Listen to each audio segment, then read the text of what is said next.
Okay, so now that we've talked about the bones of the spine and the alignment of those bones and the condition of those bones and whether there is or is not premature aging, we're now going to talk about the soft tissue that works with the bones. And this is very, very important. It helps you understand the healing process. So if we look, we're talking about different types of soft tissue, okay? We have muscles, we have tendons, and we have ligaments.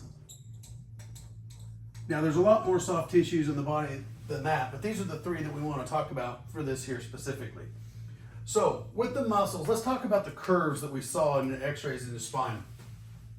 So let's say that this is a normal curve, right? And this person, their curve, let's say, instead of coming back like that, it comes straight up. Well, these muscles back here are super, super tight. They are too tight. And then the muscles here could be too weak, not able to hold the head or the torso. And so it kind of depends on whether we're looking in the low back or the neck, which it is, but that's a basic idea there. Now, when we look at the tendons and ligaments, what are these? Well, tendons are designed to connect muscle to bone. That's what allows the movement of the joints. Ligaments connect bone to bone. So that is what creates stability in the joints. Now, interestingly enough, very important here, we want to take a look at these two types of soft tissue here. And we're going to pretend that we're looking at them under a microscope.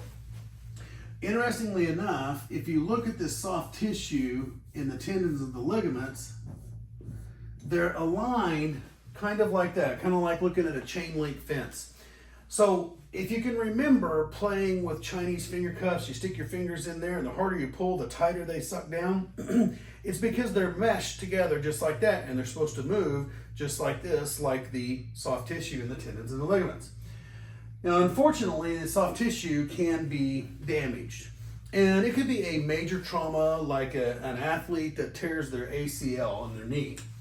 And whenever that happens, it tears straight through, completely through all of that soft tissue and divides it into two pieces or more in some cases.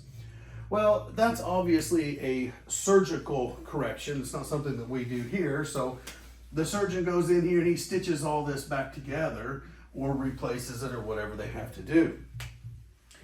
The soft tissue issues that we see are more from more minor traumas and even repetitive, what we call micro traumas, which is sitting at a desk too long, poor posture, sleeping wrong, sitting on a cell phone like this, all these things that stretch and can cause micro tears in the soft tissue.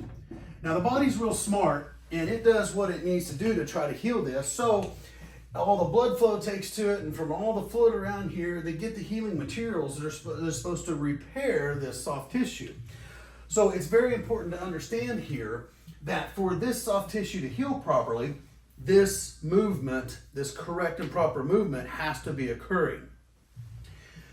We've got to realize there's lots of inflammation here now, and there's also muscle spasms that are guarding that joint and holding it and keeping it from moving.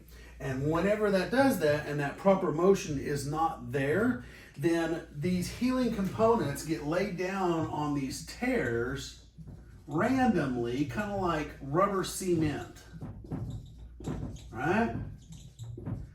And that forms something called scar tissue.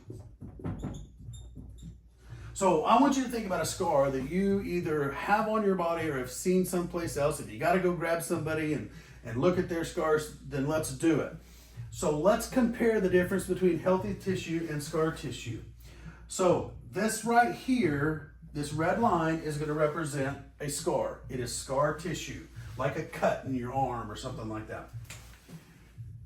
This blue line here is going to represent healthy and undamaged tissue.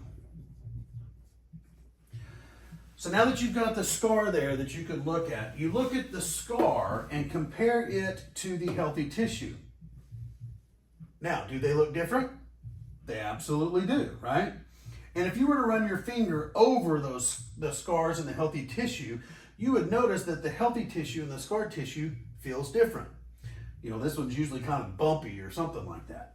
Now, whoever's skin this is, they will also tell you that the sensation they feel between the healthy tissue and the scar tissue is different. Sometimes the scar tissue could be painful, especially if it's a newer scar. Sometimes it can be numb, can't feel anything. And then other times it can even tickle. It's really kind of weird, and it's just a change in the nerve fibers there. Okay? Now, very, very importantly here, if we were to go take that healthy tissue, it's very pliable, right? But if you go look at that scar and you try to move it, you'll notice that it's very stiff and restricted.